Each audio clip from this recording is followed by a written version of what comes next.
Good morning, America. Happy St. Patty's Day. Today's a big day there. In Chicago, they put the river or lake, whatever it is, the Lake Michigan, they make it green or something there. And up in New York, they have the green sidewalks or green stripes in the road, have a big parade.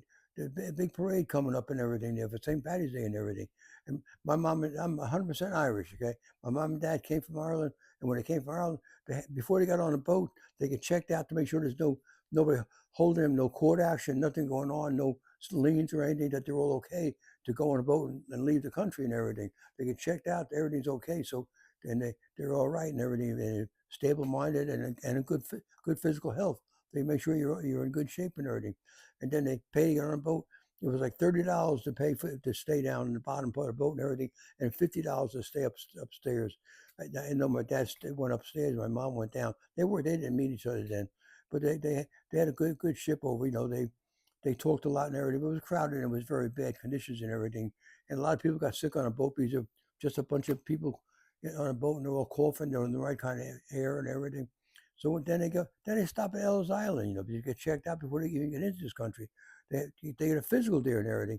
In fact, my mom, she was coughing a little bit there and everything. They kept her for 2 weeks on Ellis Island until the cough went away before they let her on. They were. My dad wasn't married then to her, but anyway, my dad got right on. And then when you get on, before you even go to the ship there, you have to have some money in your pocket. You have to have a place to live, and you had a job you're going to. You weren't just going to walk around and here I am in New York.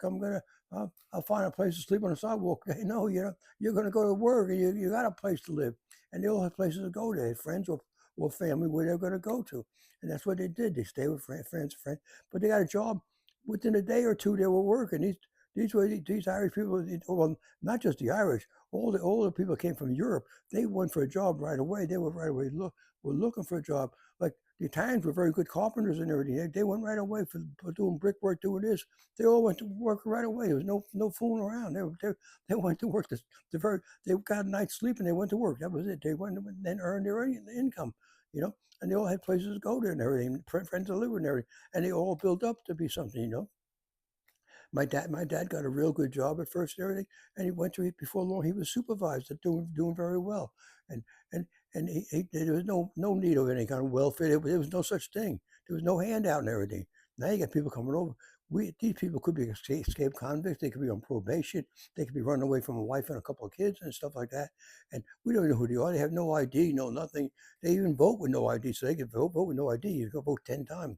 It's not fair. These people coming over, they should be checked out. I don't care if you're here 10 years, 20 years, and you did not do it right. Well, you go back and you do it right, okay? Everybody should be right, checked out and everything before you even get into this country. It's just going to cause a problem. And then what happened, the government says you don't give them any hands, don't give them no money.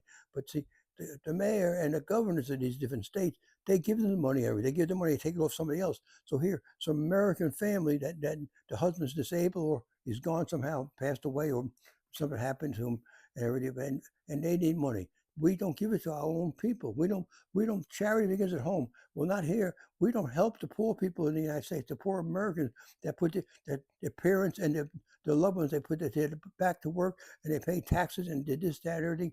But these other people just come over and they just want, and they get it. They get a new place to live and everything, to get educated for a job and everything. When if your daughter or your son wants to get educated for a job, they're going to pay a student loan. That's going to be, some people go in debt, $200,000 in debt. Whoa, what are you talking about? 200? They could have bought a house and a car, damn Cadillac for that matter, with that kind of money and everything. They're paying for student loans and everything.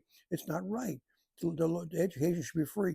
At least the first 4 years should be free, and not for these foreigners. These foreigners that just pop. I'm saying for illegal aliens, they're the ones I'm talking about. Okay, they get it for free.